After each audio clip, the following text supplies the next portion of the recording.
Welcome to another 5-minute religious education recap video. We're on the exam board Eduqas. We are looking at the study of a world faith, Judaism, and we're focusing upon Jewish beliefs. Today's session is going to look at God as one and creator, and I'm hoping you're able to explain those beliefs by the end of this video. So the exam board then, they want you to look at the nature of God, and they want you to look at these 5 aspects. We're going to concentrate on the top 2 today, and the subsequent videos will look at the other ones. So first of all, I'm going to start with this rabbi called Maimonides. You may or may not have heard of him, but he comes up with these 13 principles of faith, 13 key things that Jews believe in. And if you pause the video and have a look down the list, you'll see there is plenty of different beliefs coming through here. Just to highlight a few, it's things such as God is eternal, God communicates through the prophets, Moses is the most important prophet, God is perfect, he is one, the idea that God knows all things and he rewards or punishes. Now, the reason I'm highlighting this to you is because Maimonides is a great person to drop into a multitude of answers. So you could say because Maimonides teaches, because the rabbi Maimonides taught, and then back it up with one of these bullet points to show why Jews believe or follow or do the things they do. And the thing about these 13 principles of faith, they kind of provide a structure to Judaism. And what that means is it gives Jews a kind of common set of beliefs that binds them as a community and ensures that they are living good lives and following their religion correctly. To help you kind of remember this, I created a mnemonic. Now, a mnemonic is where you kind of take, kind of a phrase or a word to help you try and remember. Now, I pulled out kind of the phrase one people. And each of these stands for one of the principles of faith. So I know I've not done all 13, but I pulled out what I thought was some of the most important ones. So when I think of one people, I think, well, Maimonides taught the 13 principles of faith, and this helps the Jews to be one people, to be one community. And one obviously stands for believing in one God. P, God is perfect. E, God is eternal. O, God is omniscient. P, God has no physical body. L, God sets laws, and E, God is eternal. So again, if you're picking up on it or writing about any of those phrases or key terms there, throw in that Maimonides teaches this and it develops your answer and it will get you more marks. Now let's concentrate on the nature of God as one. Judaism is a monotheistic religion. This means they believe in one God. Mono meaning one, theist meaning belief in God. So for Jews then, God is a single whole being that cannot be divided. God is also unique and therefore he is almighty and he's worthy of praise.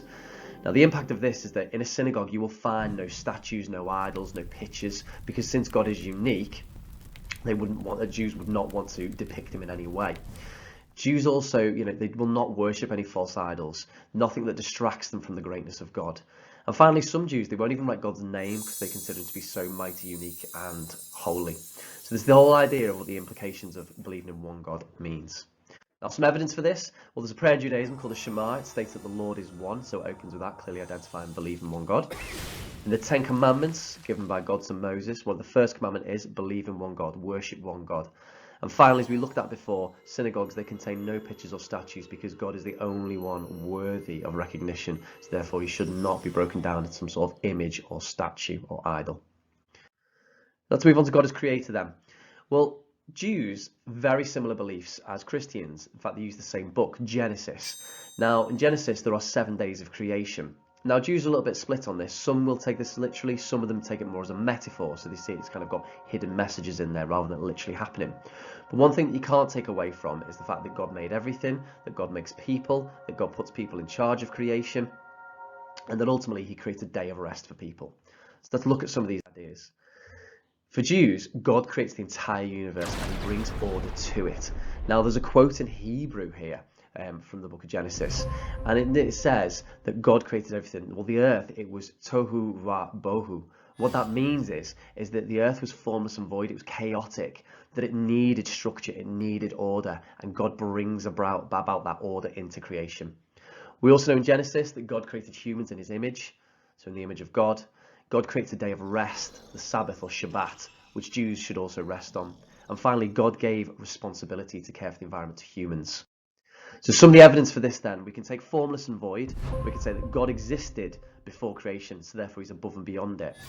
Let us make mankind in our image. This shows that life is sacred, that human life is sacred. And finally, God said, let there be light. By word alone, God creates everything in the universe. And each of these now we can link to some key phrases.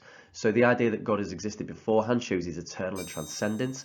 The fact that he's created everything and that life is sacred and he created humans shows his omnibenevolence. And the fact that God creates through word alone shows his omnipotence. So there's a lot of evidence and key terms you can link up together there.